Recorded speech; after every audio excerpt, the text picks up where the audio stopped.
Hello and welcome to X-ray with Prem crime stories episode 5 ఇది. ఈ రోజు డేట్ వచ్చేసి 17th March 2026 అండ్ టైం వచ్చేసి నియర్లీ 6:30 అవుతుంది. అండ్ 6:30 దాకా ఉన్న అప్డేట్స్ ఇవన్నీ.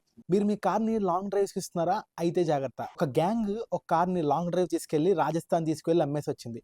అండ్ సెకండ్ స్టోరీ వచ్చేసి యూట్యూబర్ వైష్ణవి కేసుని పోలీసులు డీకోడ్ చేశారు. అండ్ థర్డ్ స్టోరీ వచ్చేసి ఒక కపుల్ వైఫ్ అండ్ హస్బెండ్ కలిసి హాస్పిటల్కి వెళ్ళి పేషెంట్స్ కి మొత్తం మంది ఇచ్చి వాళ్ళ దగ్గర ఉన్న జ్యువెలరీని దొంగలిస్తున్నారు. ఫోర్త్ స్టోరీ వచ్చేసి లీవ్ ఇవ్వలేదని ఒక గార్డ్ ఒక బ్యాంక్ మేనేజర్ ని తన దగ్గర ఉన్న గన్తో కాల్ చేశాడు. ఇంకా ఏ మాత్రం లేట్ చేయకుండా వీడియోలోకి వెళ్ళిపోదాం. ఫస్ట్ స్టోరీ, ఒక ఫ్రెండ్స్ గ్రూప్ ఒక 5 members కలిసి హైదరాబాద్ లో ఒక కార్ అద్దెకి తీసుకొని సెల్ఫ్ డ్రైవ్ కి కొంత అడ్వాన్స్ అమౌంట్ పే చేసి రాజస్థాన్ దాకా లాంగ్ డ్రైవ్ వెళ్ళారు. అండ్ అక్కడ టూర్ ఎంజాయ్ చేస్తూ వాళ్ళకి ఒక ఐడియా వచ్చింది. ఆ ఐడియా ఏంటంటే అక్కడే ఉన్న ఒక స్క్రాప్ షాప్ లో వేరే కార్ నెంబర్ ప్లేట్ అండ్ దాని ఫాస్ట్ ట్యాగ్ మార్చేసి వేరే కార్ కున్న నెంబర్ ప్లేట్ అండ్ ఆ ఫాస్ట్ ట్యాగ్ కి చేంజ్ చేశారు. అండ్ ఓనర్ కాల్ చేసినా ఇంకా ట్రిప్ లోనే ఉన్నాం అని చెప్పారు. ఇంకా ఓనర్ కి డౌట్ వచ్చి ఇంకా పోలీసుల దగ్గరికి వెళ్ళారు. పోలీసుల దగ్గర కేసు ఫైల్ చేశారు. ఇంకా పోలీసులు ఇన్వెస్టిగేషన్ స్టార్ట్ చేశారు. తీరా చూస్తే పోలీసులు తెలుసుకుంది ఏంటంటే ఈ 5 members కలిసి రాజస్థాన్ లో ఈ కార్ ని దాదాపు 2.5 lakhs కి అమ్మేశారంట. అండ్ అమ్మేసి ట్రిప్ ని ఎంజాయ్ చేస్తున్నారు. ఇంకా పోలీసులు వీళ్ళందరినీ హైదరాబాద్ లో పట్టుకున్నారు. అండ్ వీళ్ళ దగ్గర నుంచి ఈ కార్ ఒకటి తీసుకున్నారు. అండ్ ఒక 5 సెల్ ఫోన్స్ ని గ్యాదర్ చేశారు. సో సెల్ఫ్ డ్రైవ్ కి కార్ ఇచ్చే ముందు జాగ్రత్త, ఎవరికి ఇస్తున్నాము ఏంటి అనేది చాలా ఆలోచించి జాగ్రత్తగా ఇవ్వండి. అండ్ సెకండ్ స్టోరీ వచ్చేసి మొన్న రీసెంట్ గా ఒక కపుల్ యూట్యూబర్ వైష్ణవి అనే ఆవిడ్ని వాళ్ళ హస్బెండ్ కత్తితో పొడిచి చంపేశాడు. ఎందుకు చంపాడని డీటెయిల్స్ ఏమీ లేవు. అండ్ చంపేసి అక్కడి నుంచి పారిపోయాడు. అండ్ వాళ్ళ ఫ్యామిలీ మెంబర్స్ కేసు ఫైల్ చేశారు పోలీస్ స్టేషన్ లో. అండ్ పోలీసులు ఇన్వెస్టిగేషన్ స్టార్ట్ చేశారు. అండ్ తెలుసుకుంది ఏంటంటే కట్నం చాలేక ఆవిడతో రోజు గొడవ పడేవాడంట. అంతకుముందే వైష్ణవి వాళ్ళ ఫ్యామిలీ ఒక ల్యాండ్ కొని హస్బెండ్ పేరు మీద ఇచ్చారంట. అండ్ అది కూడా సరిపోకపోవడంతో ఇంకా కట్నం కావాలని చెప్పేసి వైఫ్ ని ఎక్కువగా వేధించేవాడంట. సో ఇలా వేధిస్తూ ఒక last 1 week back early morning 4 గంటలకి వైఫ్ ని కత్తితో పొడిచి చంపేశాడు. అండ్ ఆ భయంతో పారిపోయాడు. సో పోలీసులు ఇన్వెస్టిగేషన్ చేసి అతన్ని ఫైండ్ అవుట్ చేసి రిమాండ్ కి పంపించారు. అండ్ ఇదిలా ఉంటే హైదరాబాద్ లో ఒక కపుల్ హాస్పిటల్ కి వెళ్లి పేషెంట్స్ కి మొత్తం మంది ఇచ్చి వాళ్ళ దగ్గర ఉన్న బంగారాన్ని దొంగతనం చేస్తున్నారు. శిరీష అనే ఆవిడ ఒక ఫార్మసీ స్టూడెంట్. ఆమె అండ్ ఆవిడ భర్త కలిసి గవర్నమెంట్ హాస్పిటల్స్ కి వెళ్లి పేషెంట్స్ కి మొత్తం మంది ఇచ్చి వాళ్ళు నిద్రపోయిన తర్వాత ఆ బంగారాన్ని దొంగలిస్తున్నారు. దొంగతనం చేస్తూ ఎస్కేప్ అవుతూ వస్తున్నారు. అండ్ పోలీసులకి ఈ విషయం తెలిసింది.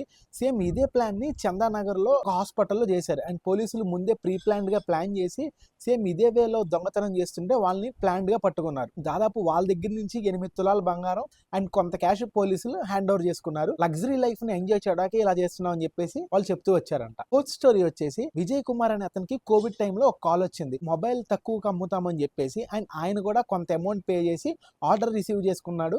అండ్ ఆర్డర్ రిసీవ్ చేసుకున్న తర్వాత చూస్తే అందులో బ్లూటూత్ ఇయర్ ఫోన్స్ ఉన్నాయి.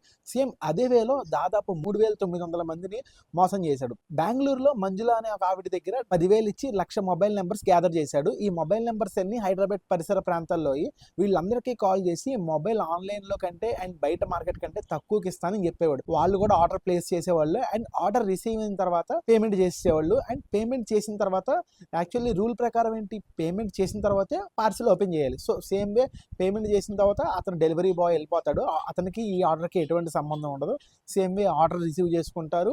అండ్ పార్సిల్ ఓపెన్ చేసి చూస్తే బ్లూటూత్ కానీ స్పీకర్స్ కానీ లేకపోతే ఇలాంటి ఇయర్ బడ్స్ కానీ ఇలా చిన్న ఐటమ్ పెట్టి 3,900 మందిని మోసం చేశాడు. అండ్ వీళ్ళకి ఒక ఆఫీస్ కూడా ఉంది. ఈ ఆఫీస్ లో అతనితో పాటు దాదాపు 5 వర్క్ చేస్తున్నారు. టాస్క్ ఫోర్స్ వాళ్ళు ఇతని గురించి ఒక ఆపరేషన్ రన్ చేసి అండ్ మొత్తానికి ఇతన్ని పట్టుకున్నారు. ఎందుకని అడిగితే నేను కోవిడ్ లో ఇలాగే మోసపోయాను, సేమ్ అదే వేలో జనాల్ని ఇలా మోసం చేయాలని ప్లాన్ చేశానని చెప్పేసి ఒప్పుకున్నాడు. ఇతని దగ్గర నుంచి 4 lakhs క్యాష్ అండ్ ఒక 50 సిమ్ కార్డులు అండ్ కొన్ని ల్యాండ్ లైన్ మొబైల్స్ ని పోలీసులు గ్యాదర్ చేసుకున్నారు. ఉత్తరప్రదేశ్ గజియాబాద్ లో ఒక బ్యాంక్ మేనేజర్ ని ఒక సెక్యూరిటీ గార్డ్ తన దగ్గర ఉన్న తుపాకీతో కాల్చి చంపేశాడు. One fine day evening manager cabin లోకి వెళ్లి గన్ తో కాల్చి చంపేశాడు. అండ్ అతన్ని హాస్పిటల్ కి తీసుకెళ్లే దారిలో ఆయన చనిపోయాడు. అండ్ పోలీసు వాళ్ళ ఇన్వెస్టిగేషన్ లో ఫైండ్ అవుట్ చేసింది ఏంటంటే మేనేజర్ ని లీవ్ అడిగినప్పుడల్లా ఏదో సాకులు చెప్తూ వచ్చేవాడంట. అండ్ లీవ్ అప్రూవ్ చేసేవాడు కాదంట. అండ్ అదే కాకుండా ప్రతి మంత్ లో శాలరీలోంచి కొంత అమౌంట్ కట్ చేసేవాడు. శాలరీ పెంచమన్నా ఎప్పుడు ఏదో సాకులు చెప్తూ వచ్చేవాడు. ఇలా లాస్ట్ 4-5 months గా చేస్తున్నాడు. అందుకే నేను నాకు కోపం వచ్చి గన్తో కాల్ చేశాను, హాస్పిటల్ తీసుకెళ్లే లోపు చనిపోయాడు అని చెప్పాడు. అండ్ ఇదే విషయాన్ని పోలీసుల దగ్గర కూడా ఒప్పుకున్నాడు. That's it for the video. Thank you for watching our videos. Take care and bye.